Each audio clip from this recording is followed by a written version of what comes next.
नमस्कार दोस्तों, आप सभी का स्वागत है मेरे YouTube चैनल कहानी सफर में। आज की कहानी है भूतिया गांव। एक बार की बात है, एक छोटे से गांव में जिसका नाम भयंकरपुर था। वह गांव भूतिया किस्म की कहानियों से जाना जाता था। लोग कहते थे कि उस गांव में रात के समय अजीब अजीब आवाजें आती थीं और कई बार वहां कुछ अनूठे दिखावटों की खबरें भी सुनाई देती थीं। गांव के बच्चे गांव के बड़े बूढ़ों से यह किस्से सुनकर डरते थे और उन्हें अकेले रात को किसी भी तरह की आवाज सुनाई देती तो वे जल्दी से अपने घरों में चले जाते। गांव के सभी लोग रात को घर से बाहर निकलने से डरते थे और कोई भी रात को घर से बाहर नहीं निकलते थे। लेकिन गांव का एक युवक रमेश गांव के अन्य लोगों की तरह नहीं डरता था। वह खुद को रात के समय किसी भी प्रकार के अजीब आवाज या डरावनी आवाजों से नहीं डरने देता था। वह रात को रोज घर से बाहर घूमने जाता था। एक दिन वह बाहर घूम रहा था, तभी उसे गांव के एक बूढ़े आदमी ने अपने घर से आवाज लगाई और घर के अंदर बुलाकर एक पुरानी किताब दिखाई। किताब में लिखा था कि भयंकरपुर गांव की कहानियां अब तक अनसुनी हैं, लेकिन उनमें से कुछ असली थीं और कुछ बस अफवाहें।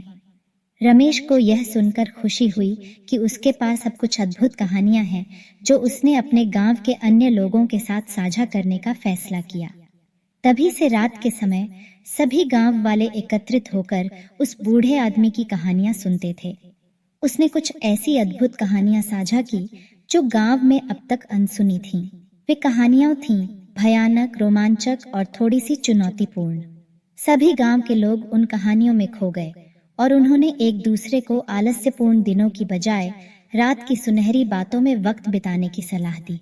इसके बाद से गांव में डर और भय की जगह उत्साह और रोमांच ने ले ली।